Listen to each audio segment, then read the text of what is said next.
Assalamualaikum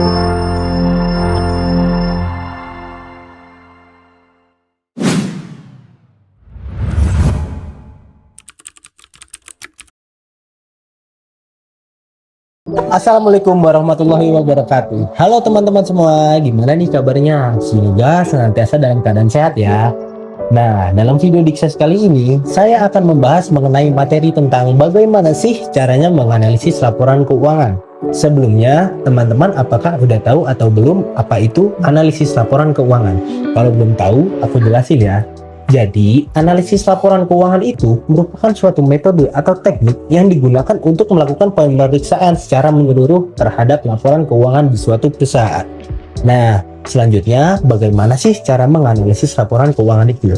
Jadi, cara untuk menganalisis laporan keuangan itu, kita bisa dengan menghitung rasio-rasio keuangan pada perusahaan. Di sini kalian harus tahu dulu nih, apa itu rasio dan apa saja jenis-jenis rasio keuangan.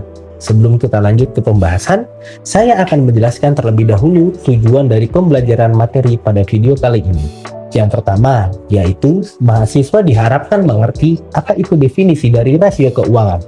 Dan yang kedua, mahasiswa dapat memahami jenis-jenis rasio keuangan. Dan yang terakhir, yang ketiga, mahasiswa juga dapat memahami formula serta bagaimana cara menghitung rasio keuangan. Salah satunya adalah rasio coverage. Adapun tujuan dari analisis laporan keuangan yaitu yang pertama, ya, untuk membuat keputusan yang rasional, seseorang memerlukan alat analisis. Yang kedua, stakeholder perusahaan atau pihak dalam dan luar perusahaan menggunakan analisis laporan keuangan untuk beberapa tujuan yang berbeda sesuai kepentingannya masing-masing. Pembahasan yang pertama, kita akan membahas apa sih rasio itu. Rasio adalah perbandingan antara nominal satu dengan nominal yang lainnya yang ada di laporan keuangan perusahaan. Selanjutnya yaitu kita akan membahas tentang apa aja sih jenis-jenis rasio keuangan. Rasio keuangan terdiri dari beberapa jenis, yaitu rasio likuiditas, rasio leverage, rasio coverage, rasio aktivitas, dan rasio profitabilitas. Saya akan menjelaskan penjelasan dari masing-masing rasio tersebut. Yang pertama, ada rasio likuiditas. Apa sih rasio likuiditas itu? Jadi, rasio likuiditas itu adalah kemampuan perusahaan dalam memenuhi kewajiban dalam jangka pendeknya seperti membayar gaji karyawan, membayar listrik, membayar air, dan membayar biaya-biaya operasional lainnya dalam jangka waktu kurang dari 1 tahun. Yang kedua, ada rasio leverage. Jadi, rasio leverage itu adalah rasio yang menunjukkan perbandingan modal eksternal dan modal internal yang digunakan oleh perusahaan.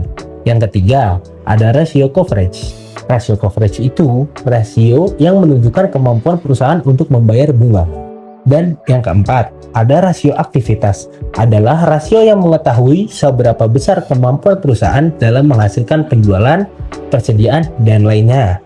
Yang kelima, ada rasio profitabilitas, yaitu rasio yang mengukur seberapa besar keuntungan perusahaan. Nah, mungkin segitu aja dulu ya teman-teman penjelasan dari analisis laporan keuangan. Apabila dari penjelasan tadi teman-teman belum paham, teman-teman bisa putar ulang video ini.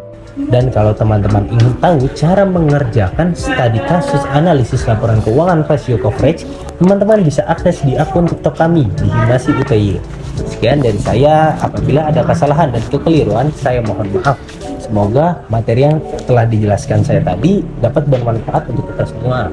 Dan untuk teman-teman semua, jangan lupa subscribe YouTube kami dan jangan lupa follow TikTok kami. Bye and see you di konten kami selanjutnya. Wassalamualaikum warahmatullahi wabarakatuh.